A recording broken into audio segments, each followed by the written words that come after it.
Good morning and welcome once again to Legends Community Focus right here on Legends 100.3. Mike McGann with you as I always am.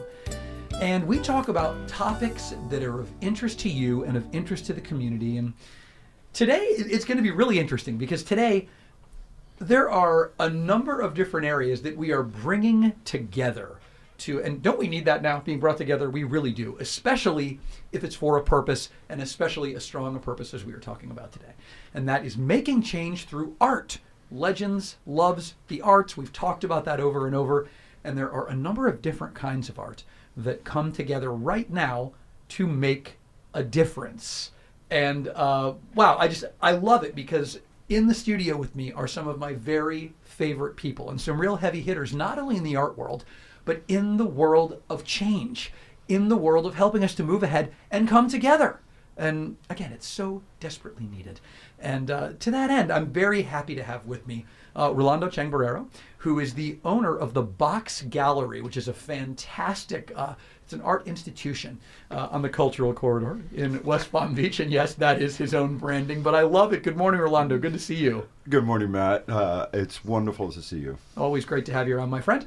I also have my friend Diana Davis, who is the founder and the producer of the films for Movies Making a Difference. It's a fantastic organization that creates high-end feature films to draw attention to and help to facilitate the rescue of people involved and victims in human trafficking. Good morning, Diana.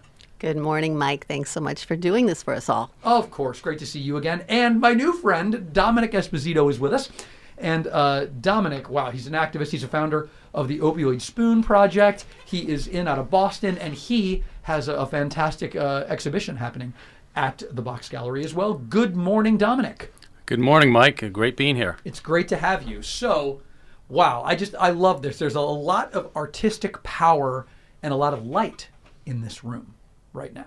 And it makes my morning to have it. It's been an interesting and challenging couple of years. And that sense of positivity that we get here. Yes, the light is literally shining from Rolando, and I don't just mean coming from that shirt that he's wearing, but it's amazing. So let's talk a little bit about first of all, kind of individually, briefly, what you do with regards to the arts, what the Box Gallery is about, what's Movies Making a Difference is about, the Opioid Spoon Project, and then we'll get into how they come together right now. So Rolando was gesturing toward Diana. So Diana, let's talk a little bit about Movies Making a Difference and what it is, briefly, what it means. Well, our mission statement is making socially conscious films highlighting the injustice of human trafficking, child labor, child brides, child slavery, and spiritual abuse in the United States, and then directly aiding the survivors upon whom the films shed light.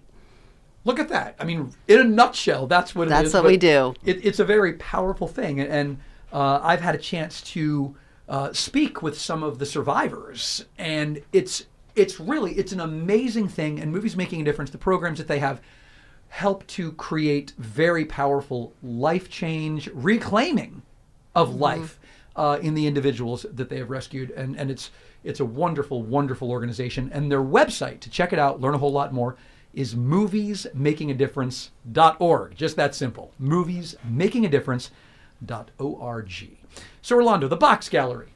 The Box Gallery. Tell me about it. It started off as the Activist Artist Gallery, and that was really attractive to a certain class of people. Yes. So I've hence changed it to the Box Gallery, so it has a broader audience. Broader appeal, yes. But it's still a social justice gallery. I grew up pretty much exposed to the nonprofit world, where a lot of thematic exhibitions are held because they didn't need to make money. They didn't need to make sales. It was based on grants.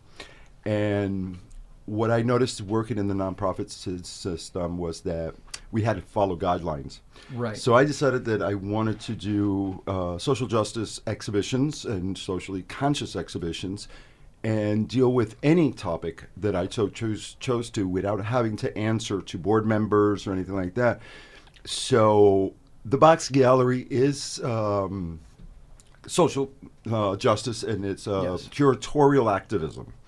And I don't take grants, and I don't take a lot of sponsorships or anything like that, so Right. that I can touch subjects like heroin addiction, Sure. mental health, child slavery, prostitution, Right. all these things that may not sound too sexy to board members.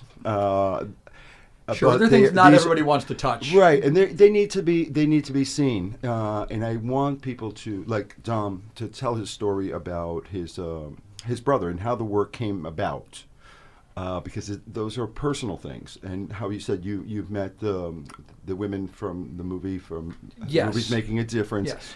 and now we're going to get an opportunity to speak to Dom, which is the latest show that I'm having, and I was very touched when I got to meet him. Not necessarily just because of the art, which is generally it's a fine line between the theme of an exhibition and the quality of the work. Yes. And when I saw Dom's work, it was loaded with emotional content and social justice. Right. But it's also impeccably done, and he's tackling issues in the art world, formal conversations of academic art also. Wow, it really is a synthesis of those things, Yes, with none of them and really he suffering, he which is is powerful. the best example of where protest, social consciousness, and aesthetics come together. Wow. Well, that's quite an introduction, but based upon what I know of the exhibition and the project itself, it's very accurate. So let's say hello to Domenic Esposito. Now, Domenic, again, he's an artist. He's in from Boston. He's got this fantastic exhibition happening at the Box Gallery, and he is the founder of the Opioid Spoon Project. And Dom, let's talk a little bit about the Opioid Spoon Project. What is it? How did it come about? Because obviously it's something you're extremely passionate about. That's right, Mike. It's about 3.5 years ago that I founded the nonprofit. It's a nationally recognized nonprofit. And what we really, I'll tell you a little bit of how we got there, but Please do. what the nonprofit does is really point a finger at who's accountable for this epidemic that we're in, the opioid crisis in particular. 500,000 deaths, and it's a man-made epidemic. And I think we all sort of forget about that. A lot of it has to do with corporate greed and pharmaceutical and sort of the government kind of looking the other way. So we're kind of bringing a light to that, but also raising awareness for the opioid crisis. Sure. But back to your original question, why I got involved in this, and and Rolando sort of started hinting at that, was really my brother, Danny. He's been suffering with substance use disorder for close to 12 years now. It's something that, he's still alive, fortunately, and it's something that I felt as a family member kind of hopeless at times. Sure, I've been there myself. Because it's a journey, right? And you get these ups and downs and the relapses, and it's really there's not a lot of places to turn, right? Especially if you don't have the money to pay for recovery or therapy and things you need. And it sort of is really led me to create this massive sculpture, and I would encourage people to come to the show to see it, because we do actually have it there along with my new work. But this massive 800-pound burnt opioid spoon that's 10 feet long, Yes. and it's pretty big. Once you see it, and people are like, "Oh, does it really weigh 800 pounds?" And you try to pick it up, you're like, "Okay, it's not moving. It really does weigh That is 800 800 pounds. Yeah, there's no question. Yeah. So this spoon, we placed it in front of pharmaceutical companies, and the first one we did was Purdue. I did in June of 2018, and the spoon was confiscated. The gallery owner that was with me was arrested, and that led to other demonstrations and protests. It's been an incredible journey, Mike. We've met so many families of loss that have just that are in the middle of their own grief. People are still in recovery. It's really kind of pulled us all together to become activists, and sort of that's the title I give myself now. I used to just be artist. Now I'm artist and activist, because I'm really out there on the front lines, trying to make a difference, meeting with legislators and senators. And it all sort of kind of snowballed into this project. And, Right. And it's been great. It's been great since we've started it. Well, these are all things that obviously legitimately make a difference, and that's what it takes. This is the efforts of human beings coming together. And as someone who is in recovery myself, I was a very active alcoholic for a lot of years, and I also am well acquainted with opioid abuse with family members and various friends of mine.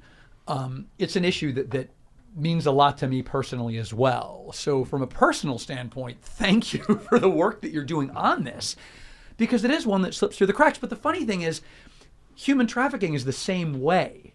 it's something that people are not aware happens right in our own backyard, or there are things that seem more pressing, or in many ways are kind of sexier problems to put on the news. And it's something that people just miss entirely.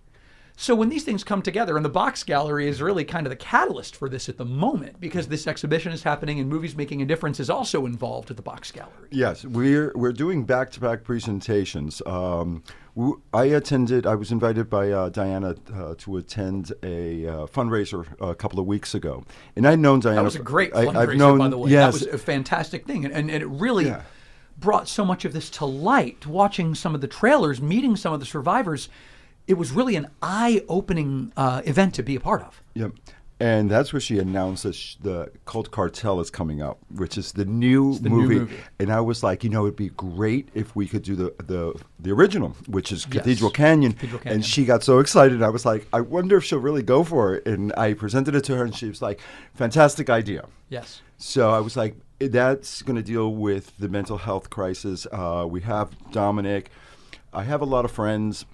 I dealt a couple months ago. I did the immigration show, and so I asked Diane, "Would you be on a panel with me?" And so we did the panel last week, which brought together. It was called Coast to Coast, and it brought together key people that are spearheading the issues and the sufferings of mental health throughout the country. So we had NAMI, we had Alas there from California, and it was wonderful, and everybody got excited. It was the preview, and now this week we just opened it up, and we're going to have the artist talk, and we're going to do the screening on Friday. Love it. And Diana, who is coming to host it?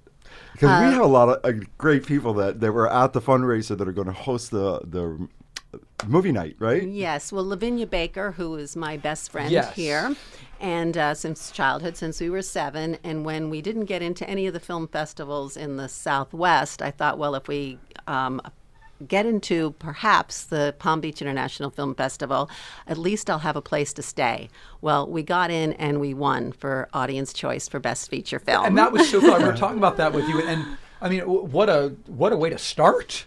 Yes, really. Well, I didn't realize the reason why we didn't get in is that I kept saying, and I would post on social media, the FLDS and Warren Jeffs, everything. Well, I didn't realize at the time just how powerful they were. They were picking up on everything, and I started getting threatening, letters hacked. The film festivals were all contacted, do not show this film. We don't have them in Florida, although I hear there's work crews of the child labor on the west coast of Florida now. Right. It's getting bigger. So that's how I ended up here in Florida. So her kids are my godkids who are also in the movie. C. Alpha K stars in it. And then we have Kurt Anden, who was one of the supporting actors who just moved to Stewart, coincidentally, from L.A., so he's going to be there as well. And lots of our supporters. And the next week's show, we have 2 of the young girls from Colorado City who I've been working with for about 5 years who will be present as well. And we have all the photography that I want to show the beautiful side of the people that have been trafficked as well, because it's just like you think of all these, they're trafficked or they're survivors, and when you meet them, you realize they're just like us, right? They're amazing. You know that you mentioned something that was very curious about the back of the house censorship and the trials and tribulations to show a film. Mm-hmm. And I was over having dinner with Domenic and Monica, his wife, and we got into that discussion. What are the challenges? And some people, and go ahead and share about, Monica was saying that, some people wanted the spoon to show up at a protest. Some people did not want to even be associated with the spoon. They want to talk about their families and loss, but they want to keep it to the pain. They didn't want the visual.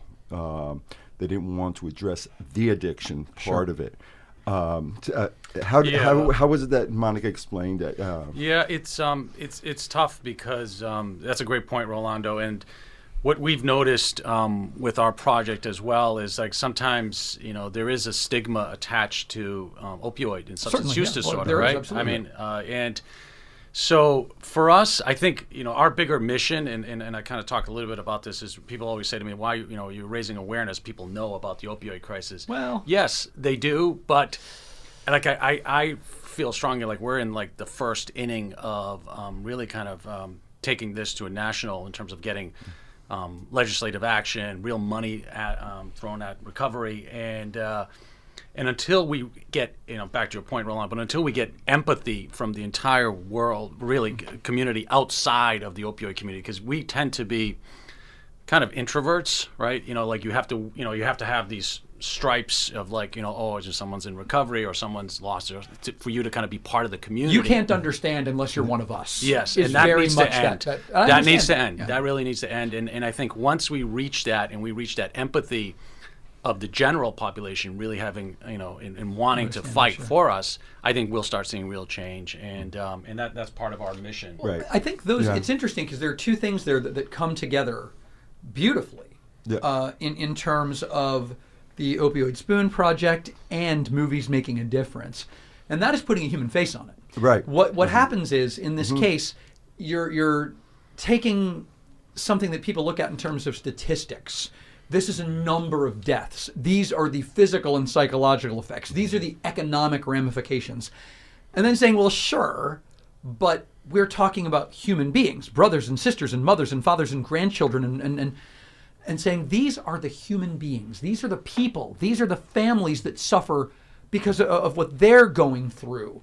This is the face of someone who's been through it. And this is the face of someone who's gotten the help that they need. And then you can start talking about the positive ramifications of those things. Mm-hmm. But the first point is, Domenic, you put it so nicely, with the empathy. It's saying, look, we are all people. We're all human beings. These are human beings as well. They've got their struggles and you have yours. And you can relate at that point. And that to me, is kind of the entire point of it, is to humanize, say, there are brothers and sisters in humanity. Here's how we can help them.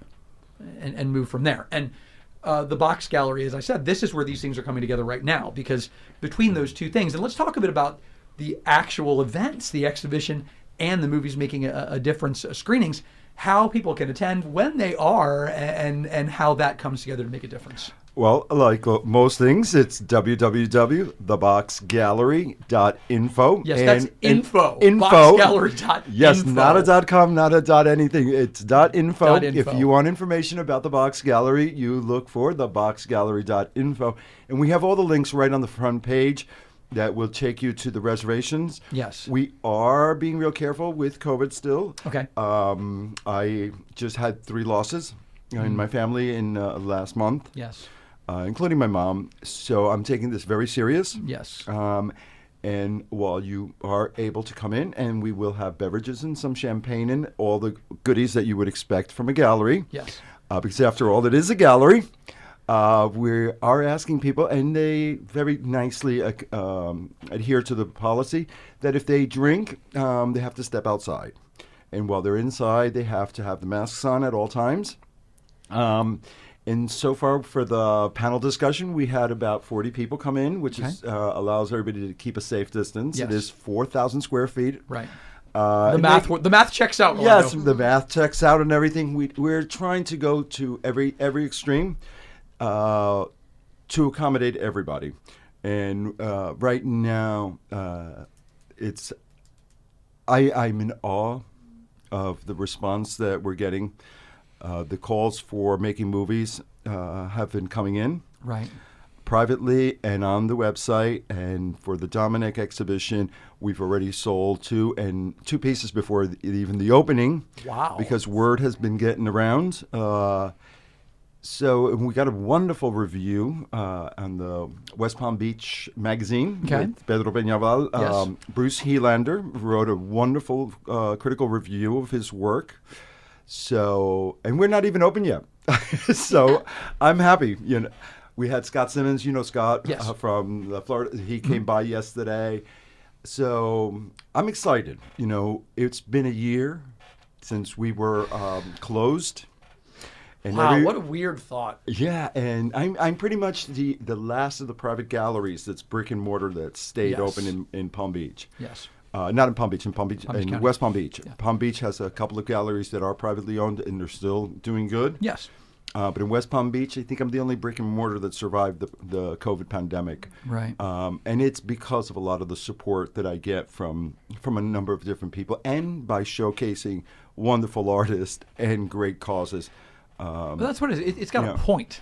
You know what I mean? Like, and, Yeah. and it's a point that people can actually see. And when the empathy is created, something they can kind of sink their teeth into and want Right. to make a difference. Yeah. I love it. I'm going to give you these websites again, just because they're very important. Boxgallery.info. You can see a listing. You can make your reservations for the exhibition that's going on with Domenic Esposito's work, as well as the screening of Cathedral Canyon, and learning more about Movies Making a Difference that way. Moviesmakingadifference.org is the website to learn more about that wonderful organization, and the opioidspoonproject.com is the way to learn more about Domenic Esposito's work. And it's just it's so cool. We've got a few minutes left here. And I want to touch on, just briefly, something that I love about all this. And that is the power of art to make real change in the world. The power of artists to make real change in the world. The power of passion for causes and art. And how that comes together in ways that you don't often really see coming. And Diana, we were chatting about this briefly before we went on the air. The tie-in, because you've got the Opioid Spoon Project, talk about opioid abuse. How does that tie in to something like human trafficking?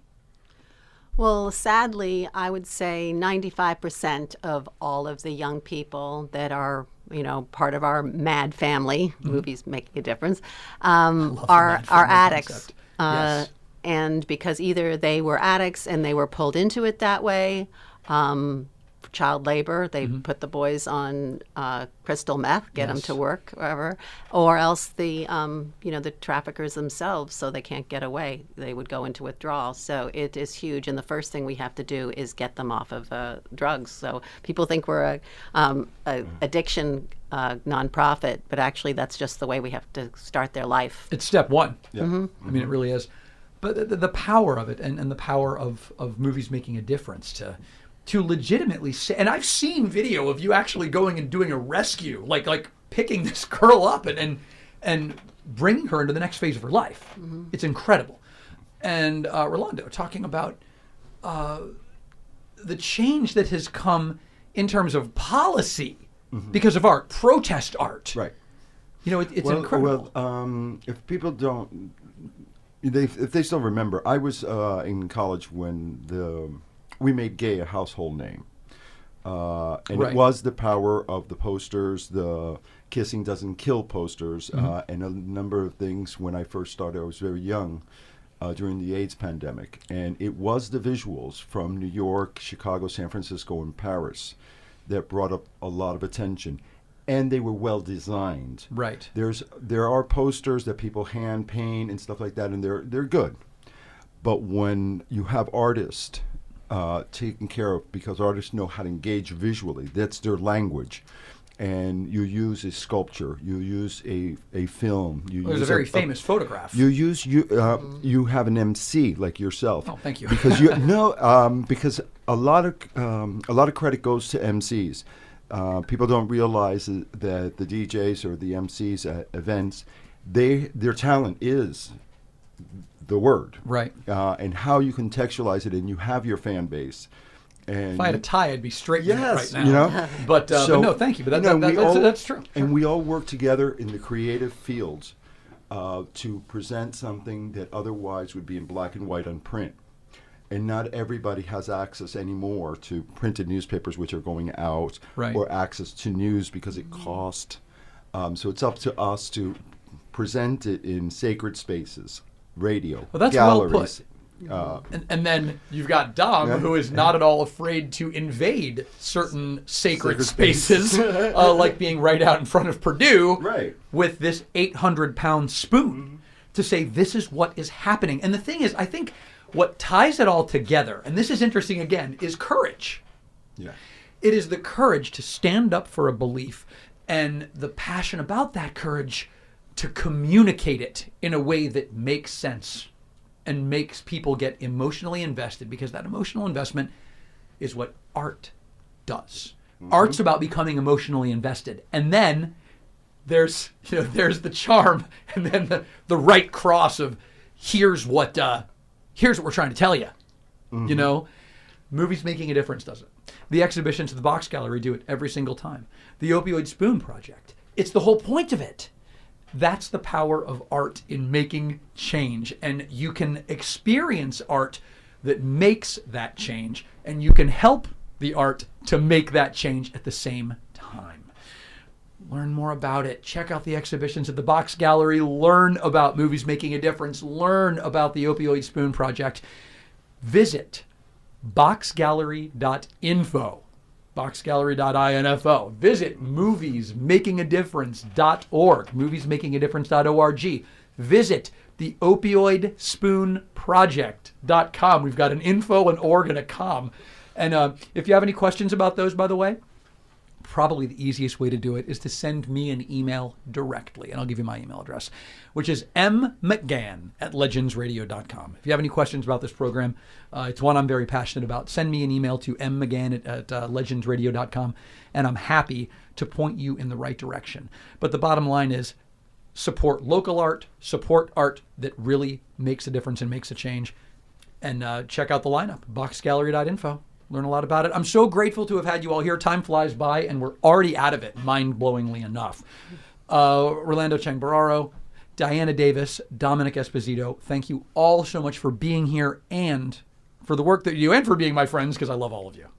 Thank you, Mike. Thank you so much, Mike. This was wonderful. It's really been a pleasure. Thanks, Mike. Thank you, Dom. Thank you for listening to Legends Community Focus. Once again, boxgallery.info, moviesmakingadifference.org, the Opioid Spoon Project.com. Check them out. Make a difference in the world. Legends Community Focus. Mike McGann with you. Stick around. Lots more on the way.